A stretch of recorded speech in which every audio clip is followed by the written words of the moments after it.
नमस्कार, आरोग्य धाम चिकित्सा केंद्र में आपका स्वागत है।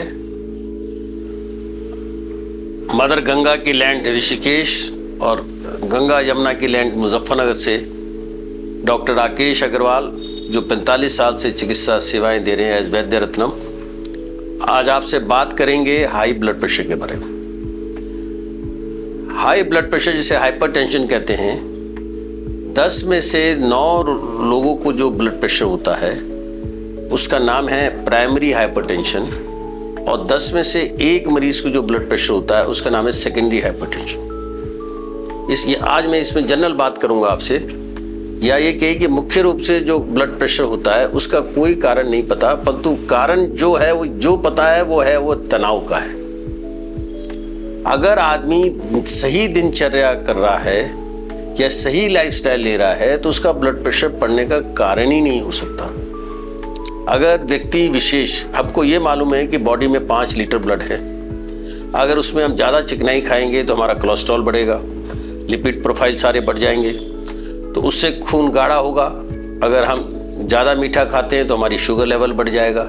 तो वो ब्लड हार्ट में आना भी है और जाना भी है, और जब वो आना भी है जाना भी है, या हमारी लाइफस्टाइल ठीक नहीं है और खूना गाढ़ा हो गया है, तो उससे हमारा ब्लड प्रेशर बढ़ने लगता है, जिसको कि हम हाई ब्लड प्रेशर कहते हैं। आजकल क्योंकि सर्दी का सीज़न है, जो मॉडर्न मेडिसिन है इसकी वो आप निश्चित रूप से लें, और जो हाई ब्लड प्रेशर के पेशेंट हैं वो डोपामिन कैप्सूल अपने पास ज़रूर रखें। अगर ऊपर का 180 190 से ऊपर जाता है, नीचे का 110 120 जाता है, तो आप उसको प्रिक करके एमरजेंसी में ज़रूर तुरंत सबलिंगुअली या लिंगुअली उसको ले लें।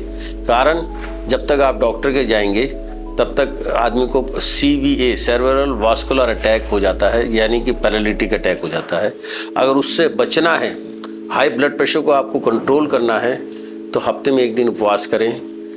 साथ में आयुर्वेदिक जड़ी बूटियों की फॉर्मुलेशन लें। इसमें हम सरगंधा वटी और सारस्वता रिष्ट, अश्वगंधा रिष्ट आदि अनेक औषधियाँ देते हैं, परंतु साथ में मॉडर्न मेडिसिन इनिशियली जरूर चलाते हैं, क्योंकि ब्लड प्रेशर अगर रेगुलराइज नहीं रहेगा तो बॉडी के इंटरनल ऑर्गन डैमेज हो जाएंगे।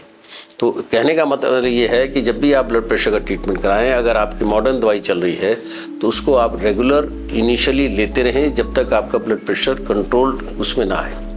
उसके बाद ही आप ब्लड प्रेशर की दवाई छोड़ सकते हैं। और ब्लड प्रेशर से परमानेंट निजात पानी है तो अपनी दिनचर्या और अपनी लाइफस्टाइल और जो हैबिट्स हैं उसको आप ठीक करें।